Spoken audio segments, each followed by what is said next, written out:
Hello bachcho, let's read the question. In a triangle ABC, the equations of right bisector of side AB and CA are 3x plus 4y equal to 20 and 8x plus 6y equal to 65 respectively. If the vertex A be 10, 10, then area of triangle ABC will be. हमें यहाँ चार option दिए हुए हैं. So हम यहाँ पर जो चीज ध्यान रखेंगे वो ये है कि अगर आपके पास the area of right angle triangle is equal to half into में बेस इंटू हाइट, ये हमारा फॉर्मूला होता है. सो इस चीज को ध्यान में रखते हम क्वेश्चन को शुरू करते हैं बच्चों. तो हमें क्या क्या इन्फॉर्मेशन दी हुई है. हमें बोला है कि हमारे पास एक ट्राइंगल ए बी सी है. तो ये ए बी सी हमें ट्राइंगल दिया हुआ है जिसमें ए के पॉइंट हमें 10, 10 दिए हुए हैं और बी और सी के पॉइंट हमारे पास नहीं है. पर हमें ए बी की इक्वेशन पता है, वो कितनी है 3x plus 4y equal to 20. Similarly हमें AC की इक्वेशन भी पता है जो कि कितनी है 8x plus 6y equal to 65. तो अगर हम यहाँ से इन पॉइंट्स को ध्यान में रखें तो हमारे पास जो पॉइंट आएंगे वो हमें निकालने हैं. बेसिकली C और B के हमें पॉइंट पता करने हैं सो दैट हम परपेंडिकुलर डिस्टेंस निकाल पाए. तो सबसे पहले जो चीज हमें पता है perpendicular bisector of AB is 3x plus 4y minus 20 equal to 0 and perpendicular bisector of AC का परपेंडिकुलर बाइसेक्टर है आपके पास 8x minus 6 plus 6y minus 65 equal to 0.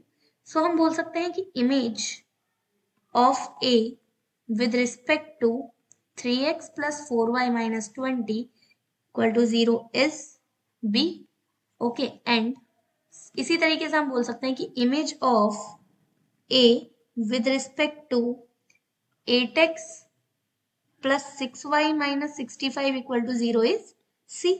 तो यहां से हम बोल सकते हैं कि अगर मुझे B के लिए निकालना है तो हमारी इक्वेशन क्या बनेगी x minus 10/3 equal to y minus 10/4.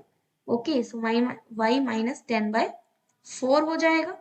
Equal to में आप क्या लिखेंगे यहाँ से -2 30 प्लस 40 माइनस 20 डिवाइड बाय आपका हो जाएगा 25. सो अगर इन इक्वेशन को हम सॉल्व कर लें, इक्वेट कर लें, तो हमारे पास x की वैल्यू आ जाएगी -2 एंड y की वैल्यू आ जाएगी -6. तो b के पॉइंट हो गए -2, -6. सिमिलरली अगर मैं c के लिए फाइंड आउट करूं तो क्या हो जाएगा x minus 10/8 equal to y minus 10/6 equal to -2 80 plus 60 minus 65 divide by 100. So अगर यहाँ से भी आप x और y की इक्वेशन को इक्वेट कर लें तो x की वैल्यू आ जाएगी आपके पास -2 एंड y की वैल्यू आ जाएगी 1.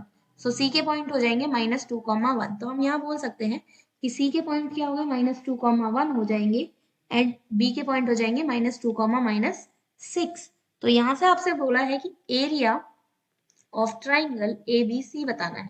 तो वो कितना हो जाएगा हाफ इंटू में 10 प्लस 2. ओके, ये कंप्लीट 10 प्लस 2 हो जाएगा. इंटू में हाइट कितनी हो जाएगी 1 प्लस 6, ये 1 है एंड 6. तो यहाँ से हम लिख सकते हैं हाफ इंटू में 12 इंटू 7. तो आपके पास एरिया आ जाएगा 42 जो कि हमें ऑप्शन नंबर सी में दिखाई देता है. तो यहाँ से ऑप्शन नंबर सी करेक्ट हो जाएगा जो कि हमें दिया हुआ है 42. Hope you understood it well. All the best.